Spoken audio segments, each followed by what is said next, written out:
Bueno, buen día. Nuevamente nos reunimos para seguir trabajando sobre...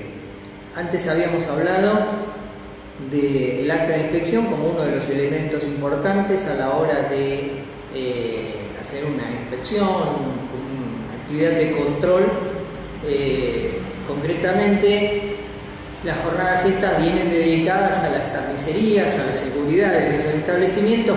No obstante, lo que hemos dicho del acta como instrumento del procedimiento administrativo y como instrumento esencial del expediente es útil para cualquier otro procedimiento. Lo mismo que el tema que nos va a ocupar ahora, que es el informe técnico. El informe técnico es una herramienta que también hemos definido como útil dentro del procedimiento administrativo.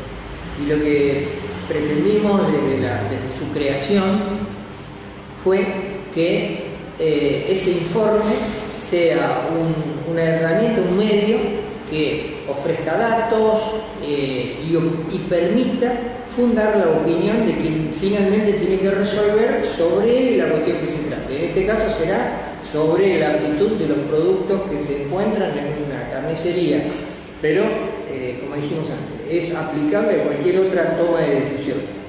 Y es más, es un elemento que debería utilizarse en cualquier otra toma de decisiones. El informe técnico, aunque existe en algunas legislaciones, en algunas normativas provinciales, quiero decir, las dedicadas a los procedimientos administrativos, a las formas de las actuaciones administrativas que deben cumplir cada uno de los órganos del Estado, no está en todas. Allí donde existe como figura jurídica, adopta el mismo formato que los dictámenes. Digamos entre paréntesis, aunque no nos ocupa acá, el dictamen legal siempre es necesario, es indispensable cada vez que haya que adoptar una decisión que conlleva como consecuencia una sanción. Entonces, el dictamen adopta la forma de...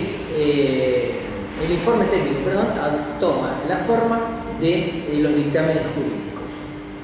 Y la otra cosa importante que hay que tener presente, no olvidar nunca, en este caso o en cualquier otro procedimiento administrativo, es que el procedimiento administrativo es el medio en el que se van reuniendo todos los elementos de prueba para arribar a una conclusión. Pero ese procedimiento es tendiente a defender, a proteger los intereses de los particulares, los intereses de la gente, los intereses de, en este caso, el mismo carnicero, que es el que hasta puede estar en infracción. Quiero decir con esto, el Estado debe hacer cumplir la ley. Luego, si como consecuencia de hacer cumplir la ley, el carnicero tiene una sanción, esa sanción es consecuencia de lo que la ley establece como su obligación, no como que se le haya como consecuencia de una vulneración de sus derechos. Por eso lo que vamos a hablar acá esencialmente es de los elementos que utilizamos como medio de prueba para tomar la decisión, la que haya que tomar. Sea decir que está todo correcto, sea decir que corresponde hacer un decomiso, sea que corresponde imponer una multa o una clausura preventiva o la que fuera. Como dijimos, que el informe técnico se basa en la estructura que poseen los dictámenes jurídicos. Ese texto que constituye el informe técnico tiene que tener un resumen que no necesita ser demasiado extenso, basta con que en un párrafo se cuente brevemente de qué se trata en ese expediente. Quien recuerde un dictamen legal viene a su mente fácilmente. Dice, tratan estas actuaciones y una narración breve de lo que haya ocurrido. El informe técnico, también inicia con un párrafo en el mismo, explicando qué es lo que se trata allí en el mismo sentido. A esa abocación, a lo que allí se trata, le sigue un relato breve también. Puede ser un párrafo, si es necesario más, esto no hay un número cerrado de cuánto hay que escribir. Se trata de que se vaya poniendo en cuenta qué es lo que ahí se está tratando. Entonces, la introducción donde está ese resumen y después un relato de los antecedentes, como hacer una breve historia de qué es lo que ha pasado en ese establecimiento en relación a esos productos. No viene al caso contar en un informe técnico concreto la historia del establecimiento en relación a otras infracciones o a otras cuestiones, ¿sí? Entonces, lo que sea correlativo con la cuestión que nos convoca el análisis en esta circunstancia, en este expediente concretamente, en ese procedimiento administrativo concretamente. Entonces tenemos el resumen y los antecedentes. ¿Qué más hay que agregar ahí? Las circunstancias en las que se desarrolla ese procedimiento de control.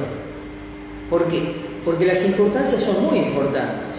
Cuando hay que tomar decisiones, muchas veces cuestiones de detalle como la hora en que se desarrolló el procedimiento son muy importantes. ¿Y por qué la circunstancia, el hecho de indicar la hora es importante? Y porque depende de la época del año y la hora en que estemos, va a ser la temperatura ambiente. Una cosa es que sea un procedimiento a primera hora de la mañana y otra cosa es que sea el procedimiento a las 4 de la tarde en pleno verano. La diferencia de temperatura va a ser enorme y entonces el producto, si está expuesto a temperatura, los riesgos van a ser mayores claramente si la actuación se desarrolla a las 4 de la tarde. Eso corresponde entonces con las circunstancias, que es el otro espacio que hay de dedicársele, insisto, brevemente, en un párrafo, lo necesario para explicar qué es lo que pasó en el momento en que las condiciones de luz son importantes. Si hay o no hay buena luminosidad para poder ver lo que se ve o lo que no se ve. ¿Qué más hay que agregar? Ahora viene el centro del informe técnico. El centro del informe técnico está dado por la evaluación que se hace. Ya se dijo qué es lo que estaba ocurriendo, se contó respecto de los antecedentes y entonces ahora viene el centro de la cuestión. Hay que evaluar a la luz de bibliografía científica, quiero decir, documentos que tengan peso científico, no sirven para fundar un informe técnico opiniones. Yo siempre trato de ser muy claro en este punto. El yo creo que es muy válido en una conversación entre amigos, pero no es útil para fundar un informe técnico. El informe técnico tiene que ser objetivo y tiene que referir a fuentes reconocidas. Después no importa que sean oficiales, que sean privadas, hay investigaciones científicas que son privadas y que son de excelencia, entonces se puede argumentar con distintas posiciones. Cuanto más posiciones distintas haya que den fundamento a la actuación, mejor o más fuerza va a tener la toma de decisión final. Hecha esa evaluación, siguen unas consideraciones con una conclusión donde por todo eso que ocurrió y por todo esto que es el contexto técnico, la bibliografía que avala, se permite concluir, ahí sí es la opinión de quien suscriba el informe técnico.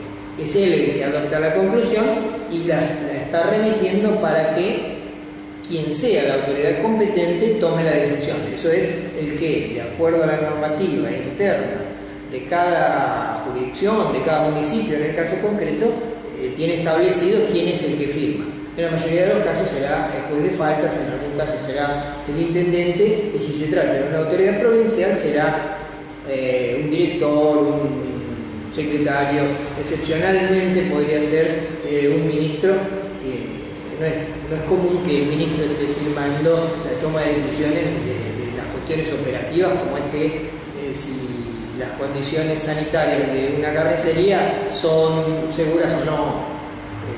No es cuestión que deba estar un ministro, pero en algunos casos puede ser que así esté determinado internamente y así deberá ser. Finalmente, ese informe finaliza con el sello, la firma, tiene que identificarse quién es el que ha emitido la opinión y dejar establecido cuál es el lugar y la fecha en el que se lo ha hecho. Entonces, si tuviéramos que definir el informe técnico, diríamos que es una exposición escrita. Está esa opinión y esa evaluación sentada en un texto escrito. Ese texto escrito está dirigido a quien tiene que tomar la decisión. Imagínense lo que ocurre en cualquier procedimiento administrativo.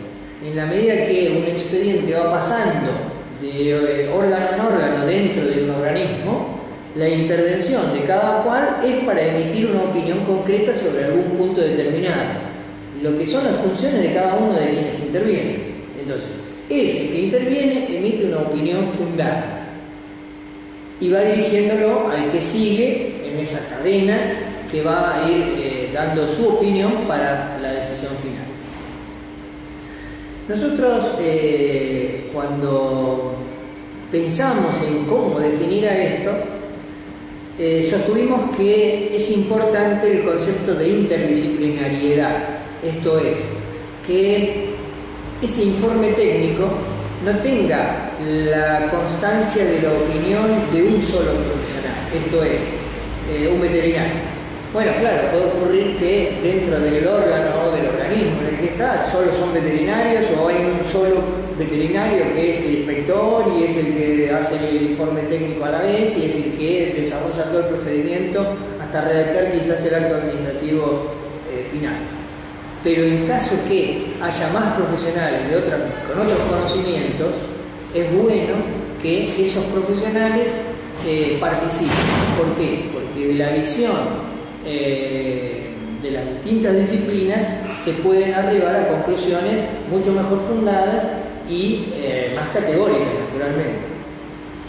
Entonces, en ese análisis se propone que ahí sí se abunde en los detalles. Mientras se está fundando la decisión, ahí sí es importante no ahorrar tinta en la expresión de los fundamentos que se tienen o que existen para tomar la decisión. Y lo ideal, y además que hay que aclararlo, es que, de acuerdo a la legislación vigente, el acta sí necesariamente debe ser confeccionada en el lugar en el que se constataron los hechos. El acta sí necesariamente tiene que hacerse en la carnicería si es que estamos inspeccionando o controlando la carnicería. Pero el informe técnico no necesariamente debe hacerse. Al contrario, el informe técnico requiere tranquilidad, bibliografía de apoyo, información y hasta debate entre los profesionales que intervengan o los técnicos que intervengan o los idóneos que intervengan. Acá no hay que despertar a nadie porque a veces es el conocimiento académico y a veces es la experiencia la que suma para terminar en una buena fundamentación. Todo eso termina en una conclusión y el informe técnico es parte del expediente administrativo. Entonces tiene que tener folio y tiene que agregarse como una de las hojas más que integran ese expediente administrativo. Si tuviéramos que clasificar el informe técnico entre los documentos que emanan de la administración, tenemos que decir que el informe técnico es un documento de juicio. ¿Por qué? Porque hay otros documentos que también emite la administración, pero que son los que se clasifican como documentos de constancia. Por ejemplo, cuando viene un particular y pide la habilitación o el registro de un producto o una autorización, la que sea, el certificado que se le entrega, el carnet de manipulador, quizá, son documentos de constancia. Ese carnet de manipulador, el acto administrativo que define autorizar la habilitación, está dejando constancia de que se han cumplido determinados requisitos legalmente establecidos y que entonces esa persona puede desarrollar la actividad porque está de acuerdo a la norma vigente. Este es un documento de juicio, como dijimos. Es una opinión y recordemos que las opiniones pueden ser rebatidas con otras opiniones mejor fundadas. De ahí que es importante la interdisciplina y el fundamento científico sólido. Lo otro importante que es bueno tener en cuenta a la hora de redactar el informe técnico es que en los procedimientos administrativos el derecho administrativo ordena arribar a la verdad material, o sea, el transcurso o el desarrollo del expediente tiene que permitir dilucidar la verdad de los hechos. ¿Qué es lo que verdaderamente ocurrió? ¿Cómo es que verdaderamente estaban las cosas? Aquí no es que se puede suplir la omisión por parte del que se tiene que defender con argumentaciones que le permitan sostener la posición a la administración. Es la administración la que tiene la carga de determinar la verdad de qué es lo que pasó, independientemente de la intervención o no del particular defendiéndose. Porque tenemos que hacer las cosas agotadas a la ley, simplemente por eso. Entonces, es un examen que en buena medida nosotros decimos tiene que hallarse su principal fundamento en las buenas prácticas de manufactura. Porque partimos de si un establecimiento no cumple con buenas prácticas de manufactura, difícilmente podría llevar la calificación de seguro. Las buenas prácticas son el primer elemento que favorece la seguridad, que es la que estamos procurando. Entonces, el ideal va por que en el informe técnico se vaya capitulando, si quiere, en los distintos puntos que comprenden las buenas prácticas de manufactura. Entonces, no se debería obviar los procedimientos de limpieza, no se debería obviar el control de plagas, no se debería obviar la información que viene de listas de chequeo, si es que existen o si es que se utilizan, no se tiene que obviar el análisis de flujogramas de proceso de producto, los croquis del establecimiento, que son los que permiten muchas veces, aún sobre una mesa, determinar la probabilidad de contaminación cruzada. Entonces, si uno tiene croquis sobre la mesa, pero además tiene lo que verdaderamente observó bien detallado en un acta de inspección, todo eso cierra al expresarlo en el informe técnico y encuentra el argumento para tener fundamento bien sólido. En todos los casos, la sugerencia sobre la que ya hemos hablado es que la bibliografía sea reconocida, que evitemos utilizar esos documentos que algunas veces encontramos en internet, pero que son anónimos o que están elaborados para realidades distintas, como son documentos que uno a primera vista los ve y dice esto es útil, pero cuando entra a analizarlo se da cuenta que son para otros países, donde hay culturas distintas, costumbres distintas, usos distintos, distintas razones que hacen que no sean perfectamente adecuados. Entonces, documentos que sean útiles en el sentido de que se adecúan a la realidad que estamos procurando evaluar. Lo último que hemos tratado de dejar sentado es que el informe técnico ha de considerarse como parte de las buenas prácticas de la inspección. Parte de las buenas prácticas de inspección. Entonces, en ese informe técnico tiene que haber una descripción detallada de cuáles son los peligros y cuáles son los riesgos.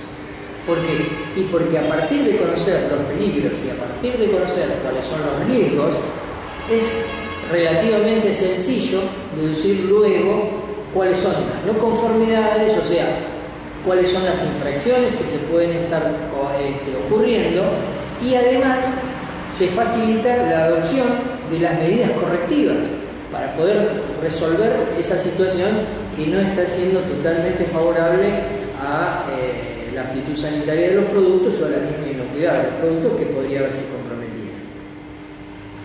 Entonces, el informe tiene que ser útil para demostrar un resultado. No tenemos que olvidar un concepto jurídico que es la relación causa-efecto Esto es, aquello que nosotros estamos diciendo que puede ocurrir, tiene que verdaderamente hallar fundamento en un hecho que sea suficiente como causa. Y la otra cuestión que es importante tener presente es que esos hechos que estamos endilgando como infracción, o como no cumplimientos, deben estar expresamente establecidos en la norma legal. Tiene que haber una norma que exija el hacer o el no hacer. Esto es una norma positiva en el sentido de que obliga, o negativa en el sentido de que prohíbe hacer determinadas cosas. A la vez puede ser útil porque el informe técnico, como es amplio en explicación, permite hacer una reconstrucción de los hechos, permite reproducir qué es lo que ha estado ocurriendo en ese establecimiento, razón por la cual arribamos a la decisión que deba tomarse, a la decisión que se toma. Finalmente, ¿quiénes son los sujetos en un informe técnico? Hablamos de un sujeto que es el que actúa, el inspector, el auditor, o sea, el funcionario del organismo que tiene la autoridad de aplicación, que es el que controla, la autoridad de aplicación sea del Código Alimentario Argentino o sea de una ordenanza, allí donde no se rijan por el Código Alimentario Argentino, sino que por ordenanzas municipales.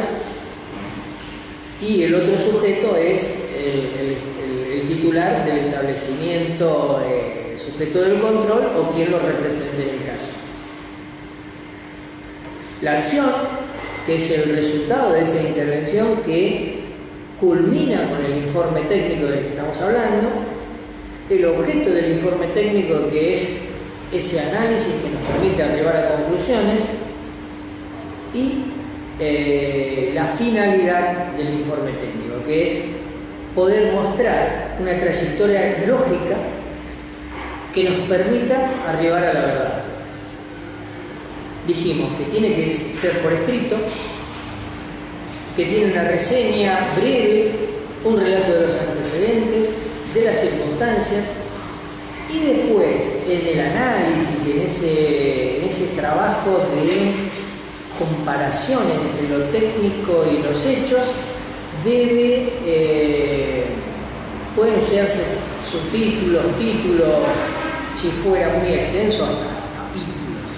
Yo creo que con títulos o subtítulos, dividiendo si es necesario algo concretamente, para distinguirlo, porque tenga verdaderamente un trato diferente, es suficiente. Luego, en el informe técnico se pueden utilizar cuadros, gráficos, croquis, y cuando hablamos de croquis a mano alzada, prolijamente hecho, de modo que permita demostrar, no sé si se trata de una contaminación cruzada, a mano alzada se puede hacer y es visualmente orientativo de qué es lo que en el establecimiento estaba ocurriendo. Dijimos que finaliza con una conclusión, y en esa conclusión se dice, se relata la cuestión técnica, y necesariamente se relata o se explica, se ajusta el hecho técnico con la normativa legal que supuestamente se esté infringiendo. Lo último que tendríamos que decir, es probable que quien desarrolla el informe técnico, si es que la cuestión trasciende la administración pública y llega a eventualmente ventilarse en la sede judicial por efecto de un recurso de apelación, es muy probable, y hay que tenerlo presente, que quien ha firmado el informe técnico tenga que comparecer. ¿Por qué?